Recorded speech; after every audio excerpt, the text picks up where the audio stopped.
Okay, നമുക്ക് ഒരിക്കൽ കൂടി വിക്രം മിശ്രയുടെ വാക്കുകൾ കേൾക്കാം. The armed forces are giving an adequate and appropriate response to these violations, and we take very, very serious notice of these violations. We call upon Pakistan to take appropriate steps to address these violations and deal with the situation with seriousness and responsibility. The armed forces are maintaining a strong vigil on the situation. They have been given instructions to deal strongly with any instances of a repetition of the violations of the borders along the international border as well as the line of control. യുടെ വാക്കുകളാണ് നമ്മൾ വീണ്ടും കേട്ടത്. പാകിസ്ഥാനെതിരെ അതിശക്തമായ നടപടി ഉണ്ടാകും എന്ന് തന്നെയാണ് അദ്ദേഹം പറയുന്നത്. അതായത് വെടിനിർത്തൽ കരാറുണ്ടാക്കി വെറും 2 മണിക്കൂറിനുള്ളിൽ തന്നെ അത് ലംഘിച്ചുകൊണ്ടുള്ള പാകിസ്ഥാന്റെ ഭാഗത്തു നിന്നുള്ള നീക്കത്തെ ശക്തമായി അപലപിക്കുകയാണ് ഇന്ത്യ. എന്തായാലും ഇപ്പോഴും ഉള്ള നീക്കങ്ങളെ വളരെ എളുപ്പത്തിൽ പ്രതിരോധിക്കാൻ ഇന്ത്യൻ സേനയ്ക്ക് കഴിഞ്ഞിട്ടുണ്ട്. ഇനിയും ഇത്തരം നീക്കങ്ങൾ ഉണ്ടായാൽ അതിനെയൊക്കെ നേരിടാൻ ഇന്ത്യൻ സേന സുസജ്ജമാണ് എന്നുകൂടി അദ്ദേഹം പറയുകയാണ്. എന്തായാലും കേന്ദ്ര സർക്കാരിൻ്റെ ഭാഗത്തുനിന്ന് തന്നെ ഇപ്പോൾ പാകിസ്ഥാന്റെ ഈ വെടിനിർത്തൽ കരാർ ലംഘനം സ്ഥിരീകരിക്കുകയാണ്. PR സുനിൽ നമുക്കൊപ്പം ഡൽഹിയിൽ തുടരുന്നുണ്ട്. സുനിൽ, ഇത് നോക്കൂ, വെറും 2 മണിക്കൂർ മാത്രം പ്രാബല്യത്തിൽ ഉണ്ടായിരുന്നൊരു വെടിനിർത്തൽ കരാറായി ഇത് മാറുകയല്ലേ? യഥാർത്ഥത്തിൽ പാകിസ്ഥാനെതിരെ ഇപ്പോൾ പ്രകടിപ്പിച്ച രോഷം അത് ശക്തമായ നടപടിയിലേക്ക് ഇന്ത്യ പോകുമെന്നുള്ളതിൻ്റെ സൂചന തന്നെയല്ലേ? എന്തായാലും ഇക്കാര്യം വളരെ ഗൗരവമായി പരിശോധിക്കും എന്ന് തന്നെയാണ് കേന്ദ്ര വിദേശകാര്യ സെക്രട്ടറി വിക്രം മിശ്ര ഇപ്പോൾ പറഞ്ഞിരിക്കുന്നത്. ഏതായാലും പാകിസ്ഥാൻ ഇപ്പോൾ ചൂണ്ടിക്കാണിച്ചതുപോലെ തന്നെ പാകിസ്ഥാൻ 2 മണിക്കൂർ തികയും മുൻപാണ് ഈ ഒരു വെടിനിർത്തൽ ധാരണയിൽ നിന്ന് പുറകോട്ട് പോയിരിക്കുന്നത്. നമുക്കറിയാം, പാകിസ്ഥാൻ അഭ്യർത്ഥിച്ചതിൻ്റെ അടിസ്ഥാനത്തിലാണ് ഇങ്ങനെയൊരു ധാരണയിലേക്ക് തന്നെ വന്നത്. പാകിസ്ഥാൻ്റെ മിലിറ്ററി ഓപ്പറേഷൻ്റെ ഹെഡ് ഇന്ത്യയുമായി സംസാരിച്ച് ഇങ്ങനെയൊരു വെടിനിർത്തൽ ധാരണയിലേക്ക് പോകണം എന്ന് ആവശ്യപ്പെട്ടതിൻ്റെ അടിസ്ഥാനത്തിൽ ഇന്ത്യ അത് അംഗീകരിക്കും. ഇന്ത്യ അത് പ്രഖ്യാപിക്കുകയും ചെയ്തു. അതിനുശേഷം ഇന്ത്യൻ സൈന്യത്തിന്റെ ഒരു വാർത്താ സമ്മേളനം നടന്നു. ഏത് സാഹചര്യത്തിലാണ് ഇങ്ങനെ ഒരു തീരുമാനത്തിലേക്ക് പോയത് എന്ന് വിശദീകരിച്ചു. പാകിസ്ഥാൻ എന്തൊക്കെ പ്രകോപനങ്ങൾ കാട്ടി, അതിനെന്തൊക്കെ തിരിച്ചടികൾ നൽകി എന്ന കാര്യങ്ങളൊക്കെ തന്നെ വ്യക്തമാക്കി. ഇനി ഏതെങ്കിലും വിധത്തിൽ പാകിസ്ഥാന്റെ ഭാഗത്തു നിന്ന് പ്രകോപനം ആവർത്തിക്കുകയാണെങ്കിൽ ശക്തമായി തിരിച്ചടിക്കും എന്ന മുന്നറിയിപ്പും നൽകി. ഏതായാലും അതിനുശേഷം ഈ ഇന്ത്യ ആ വെടിനിർത്തൽ ധാരണയുമായി മുന്നോട്ട് പോകുമ്പോഴാണ് 2 മണിക്കൂറിനകം തന്നെ പാകിസ്ഥാൻ അത് ലംഘിച്ച് അതിർത്തിയിൽ വലിയ പ്രകോപനമുണ്ടാക്കിയത്. കശ്മീർ മേഖലയിൽ, ജമ്മു മേഖലയിൽ, പഞ്ചാബിൻ്റെ വിവിധ ഭാഗങ്ങളിൽ, ഗുജറാത്തിൽ, അതുപോലെ തന്നെ രാജസ്ഥാൻ്റെ അതിർത്തിയിൽ ഒക്കെ തന്നെ പാകിസ്ഥാൻ ഡ്രോണുകൾ വിക്ഷേപിക്കുന്ന സാഹചര്യമുണ്ടായി. വലിയ തോതിൽ അതിർത്തിയിൽ ഷെല്ലാക്രമണം നടത്തുന്ന സാഹചര്യമുണ്ടായി. അതുപോലെ തന്നെ വെടിവെപ്പ് നടത്തുന്ന സാഹചര്യമുണ്ടായി. അപ്പോൾ കഴിഞ്ഞ 2 ദിവസം പാകിസ്ഥാൻ ഏത് വിധത്തിലാണോ അതിർത്തിയിൽ പെരുമാറിയത് അതിന് സമാനമായ രീതിയിൽ തന്നെ പാകിസ്ഥാന്റെ പ്രകോപനം അതിർത്തിയിൽ തുടരുന്ന കാഴ്ചയായിരുന്നു ഇന്നും കണ്ടത്. ഏതായാലും ഇപ്പോൾ ചിലയിടങ്ങളിൽ സാഹചര്യങ്ങൾ മെച്ചപ്പെട്ടിട്ടുണ്ട്. ഈ ഒരു വെടിവെപ്പും അതുപോലെ തന്നെ ഡ്രോൺ അയക്കുന്നതുമൊക്കെ അല്ലെങ്കിൽ ഡ്രോൺ പ്രയോഗിക്കുന്നതുമൊക്കെ നിർത്തിയിട്ടുണ്ട് എന്ന് കേൾക്കുന്നു. പക്ഷേ എങ്കിൽ പോലും ഇങ്ങനെയൊരു ധാരണയുണ്ടാക്കിയിട്ട് അത് 2 രാജ്യങ്ങൾക്കുമിടയിലുള്ള ധാരണയായിരുന്നു. ആ ധാരണ ലംഘിച്ചുകൊണ്ട് പാകിസ്ഥാൻ വലിയ പ്രകോപനം കാട്ടിയെന്നാണ് ഇപ്പോൾ ഇന്ത്യ സ്ഥിരീകരിച്ചിരിക്കുന്നത്. ഏതായാലും ഈ രാത്രിയിൽ ഇപ്പോൾ വിദേശകാര്യ സെക്രട്ടറി വിക്രം മിശ്രി ഒരു സന്ദേശം മാധ്യമങ്ങൾക്ക്, അദ്ദേഹം ഒരു വാർത്താ സമ്മേളനം എന്ന തരത്തിൽ തന്നെ ഒരു സന്ദേശം മാധ്യമങ്ങൾക്ക് നൽകി.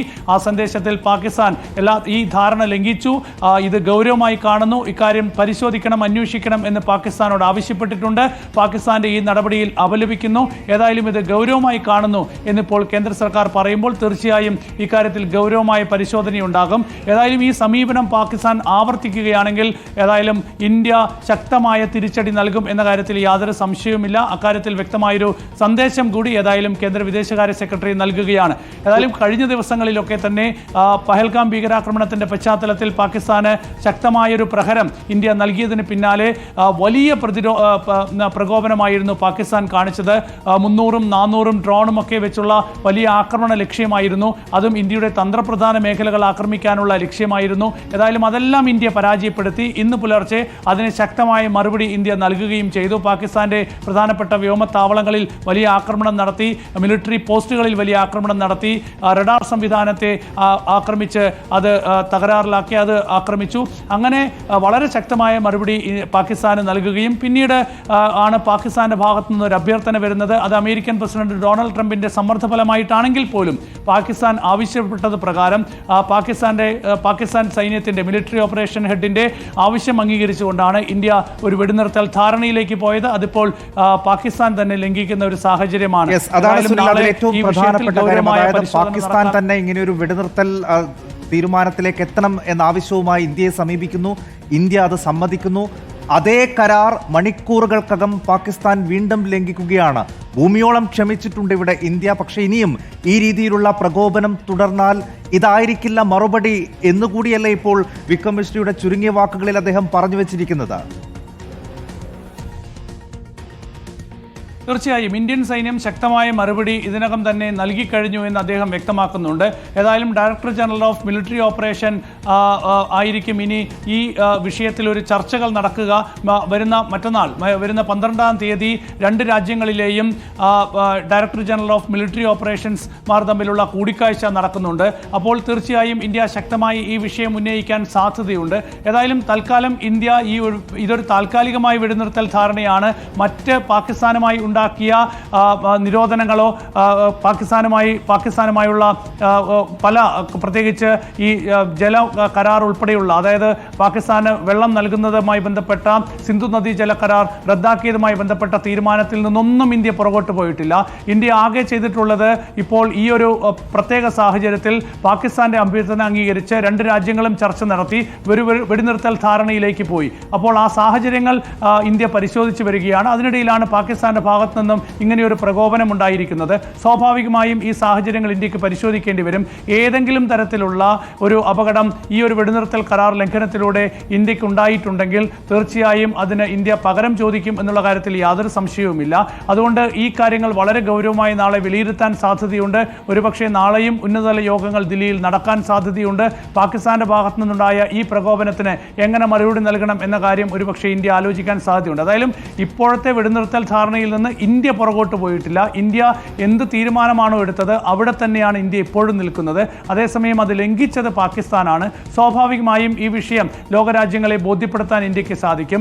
അമേരിക്കൻ പ്രസിഡന്റ് ഡൊണാൾഡ് ട്രംപ് വ്യക്തമാക്കിയത്, അദ്ദേഹത്തിന്റെ എക്സിലെ പോസ്റ്റിൽ വ്യക്തമാക്കിയത്, ഒരു രാത്രി നീണ്ട ചർച്ചയ്ക്കൊടുവിൽ ഇന്ത്യയും പാകിസ്ഥാനും ഉടൻ തന്നെ വെടിനിർത്തൽ ധാരണയ്ക്ക് തയ്യാറായി, ഇരു രാജ്യങ്ങൾക്കും അഭിനന്ദനം എന്നായിരുന്നു അദ്ദേഹത്തിന്റെ പോസ്റ്റ്. അപ്പോൾ ഡൊണാൾഡ് ട്രംപ് അടക്കമുള്ളവർ ഇടപെട്ടാണ് ഇങ്ങനെയൊരു പരിഹാരമുണ്ടാക്കിയത് എന്നാണ് അമേരിക്കൻ പ്രസിഡന്റ് ഡൊണാൾഡ് ട്രംപ് അവകാശപ്പെടുന്നത്. അതേസമയം ഇന്ത്യ വ്യക്തമാക്കുന്നത് മൂന്നാമതൊരു കക്ഷിയുടെ ഇടപെടൽ ഉണ്ടായിട്ടില്ല, ഇത് രണ്ട് രാജ്യങ്ങൾ ചർച്ച നടത്തിയെടുത്ത തീരുമാനം എന്നതാണ്. അപ്പോൾ ആ നിലയിൽ തന്നെ ഇന്ത്യ ഒരു തീരുമാനമെടുത്തു, ഇന്ത്യ അത് അംഗീകരിച്ചു, ഇന്ത്യ ആ തീരുമാനവുമായി മുന്നോട്ട് പോയി. അതേസമയം പാകിസ്ഥാൻ ആ തീരുമാനത്തിൽ നിന്ന് പുറകോട്ട് പോയി. അതിപ്പോൾ കേന്ദ്ര സർക്കാർ സ്ഥിരീകരിക്കുകയാണ്. ഈ ഒരു പശ്ചാത്തലത്തിൽ ഇനി എങ്ങനെ മുന്നോട്ട് പോകണം എന്നത് ഇന്ത്യക്ക് സ്വതന്ത്രമായി ഇന്ത്യക്ക് തീരുമാനിക്കാം. അത് ആ തീരുമാനത്തിലേക്ക് ഇന്ത്യ പോകുമോ എന്നറിയാൻ കാത്തിരിക്കാം. ഏതായാലും ഇക്കാര്യത്തിൽ ഗൗരവമായ പരിശോധന നടക്കും എന്ന് തന്നെയാണ് ഇപ്പോൾ കേന്ദ്ര വിദേശകാര്യ സെക്രട്ടറി വിക്രം തന്നെയാണ് അദ്ദേഹത്തിന്റെ വാക്കുകളിലുള്ളത്. വിശദമായ പരിശോധന ഇക്കാര്യത്തിൽ കേന്ദ്രം നടത്തും. പാകിസ്ഥാൻ കൂടി പരിശോധിക്കണം എങ്ങനെയാണ് ഈ വെടിനിർത്തൽ കരാർ ഇത്ര വേഗത്തിൽ ലംഘിക്കപ്പെട്ടത് എന്ന്. നേരത്തെ